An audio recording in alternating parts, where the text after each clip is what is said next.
Vamos para as informações. Antes de mais nada, quero elogiar mais uma vez Felipe Luiz na entrevista coletiva.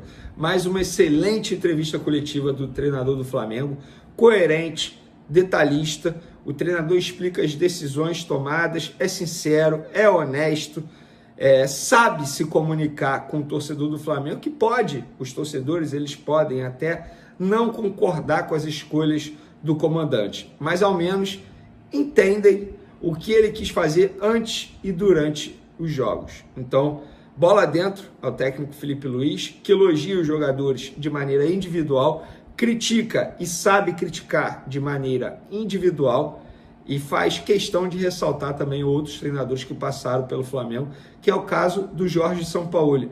Quando ele foi questionado sobre as atuações do Wesley, ele fez questão de dar os créditos ao Jorge Sampaoli, que, entre aspas, descobriu o Wesley, fez questão de colocar o Wesley como titular. Na ocasião, o Wesley estava oscilando bastante. Eu mesmo falava, gente, o Wesley está pulando etapas, por necessidade do Flamengo na lateral direita, e o Sampaoli bancando o jogador a todo momento. Hoje, o Wesley, na minha opinião, um dos principais jogadores do Flamengo, jogou muita bola na partida de ontem contra o Atlético Mineiro. Eu estou vendo até torcedores pedindo o Wesley na seleção brasileira, o que futuramente não é nenhum absurdo, até porque se a gente for parar e analisar hoje na lateral direita da seleção brasileira, nós somos obrigados a ver Danilo jogar e ser capitão, sendo que ele nem atua mais como lateral direito, ele está como zagueiro na Juventus. Sim, isso é uma crítica ao técnico Dorival Júnior.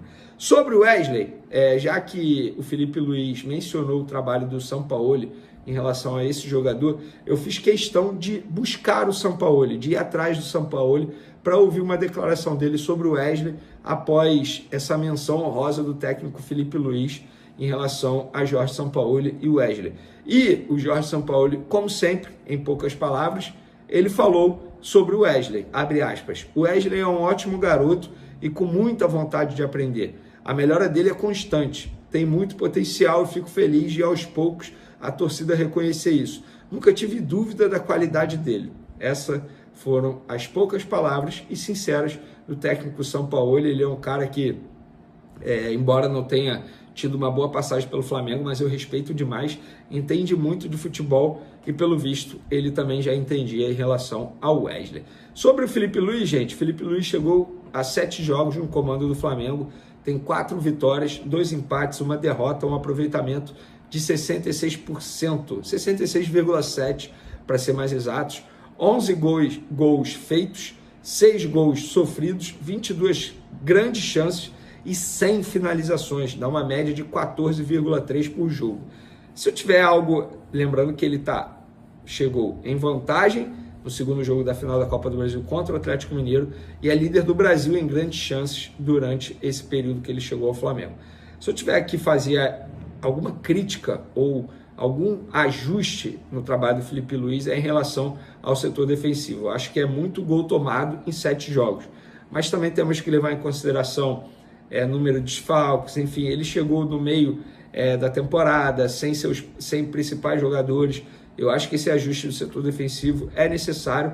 E outro ponto, ele talvez esteja demorando demais para mudar a equipe no segundo tempo, porque a equipe cai de produção no segundo tempo por conta da parte física, porque é um jogo muito intenso que o Felipe Luiz exige. Eu acho que ele tem que melhorar esse time aí, falei isso ontem na minha live pós-jogo. E por falar em questão física, o Flamengo já está cheio de desfalque, vários jogadores do departamento médico, e tem um que está jogando literalmente na base do sacrifício, que é o meia Arrascaeta. Ontem, embora ele tenha feito o primeiro gol do Flamengo, mas não fez uma grande atuação, a gente pôde ver o Arrascaeta muito abaixo fisicamente, foi até substituído no segundo tempo, e após a partida, em entrevista ao Sport TV, o Arrascaeta revelou que vem jogando no sacrifício e que vai precisar passar por uma limpeza no joelho.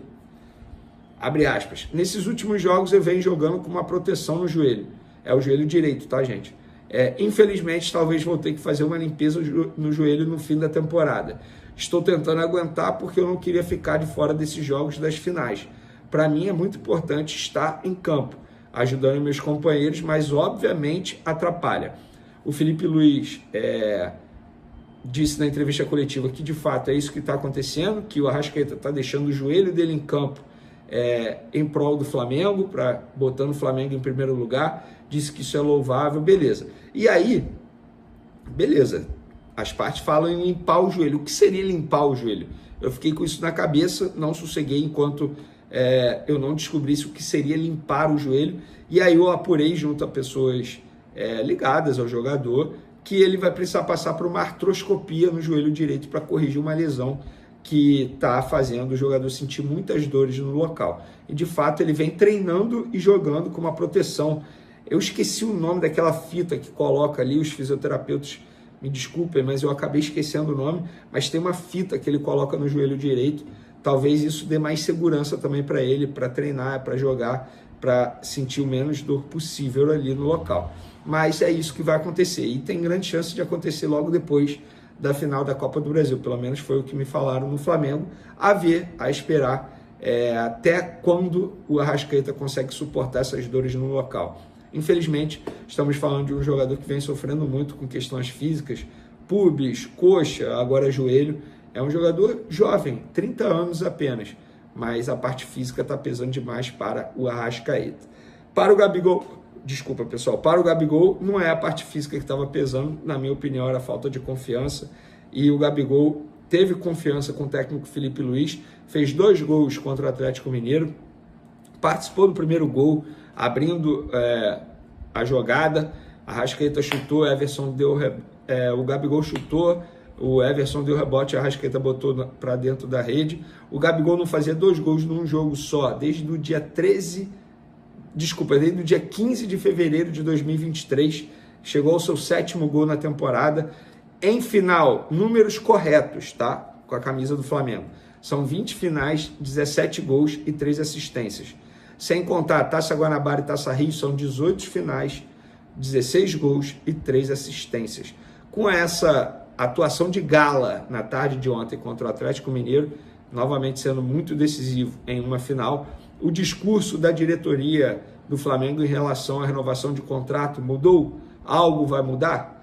O VP de futebol do Flamengo, Marcos Braz, após o jogo na zona mista, disse: a gente vai deixar a final da Copa do Brasil para ver. Eu, pessoalmente, já disse várias vezes que gostaria de renovar com ele. Não sei se será possível. O Gabigol fazer gols em finais e o Flamengo só renovar com ele por causa disso, eu acho que não é de bom tom. Acho que a história do Gabigol, pelo profissionalismo dele, é maior que os 2 gols. Claro que foram 2 gols super importantíssimos, em uma competição importante, mas a história do Gabigol é maior do que isso para uma renovação. E isso não é só um discurso na frente das câmeras.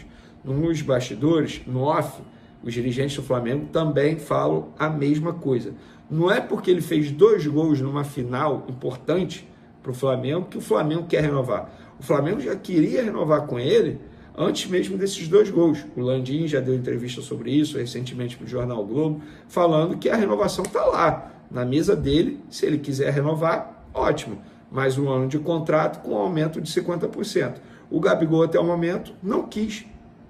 Vai querer ao término do ano? A gente não sabe. Mas não é justo. E eu sou um cara, e assim, parabéns ao Marcos Braz pela declaração. Eu sou um cara que critico bastante o Marcos Braz por aqui, muita gente sabe disso. Mas dessa vez, eu acho que o discurso dele foi extremamente correto. Você não pode aumentar a proposta ou fazer um esforço maior porque ele fez 2 gols numa final de Copa do Brasil. Não é isso. A questão é o que ele vem fazendo nos últimos 2 anos. Eu acho que a visão da diretoria está extremamente correta. E lembrando, está na mão do Gabigol. É igual o caso do Everton Ribeiro. O Flamengo ofereceu uma proposta. O Everton Ribeiro não quis. Achou melhor assinar por um contrato maior, mais longo, ganhando mais no Bahia. Beleza, é uma escolha do jogador. E o Gabigol agora tem a escolha dele, de aceitar a renovação ou não. Então, continua nas mãos do Gabigol. Veneu, o Gabigol que pensa? Qualquer coisa que eu falar aqui, eu vou estar mentindo e sendo leviano com vocês. Não seria justo, porque eu não conversei com o Gabigol sobre isso e também ninguém do staff dele falou comigo em relação a isso. O que eu sei é, continua nas mãos do Gabigol. E lembrando, dia 9 de dezembro tem uma eleição no Flamengo. Se a oposição ganhar e não quiser renovar com ele, retira a proposta e o Gabigol vai perder essa oportunidade.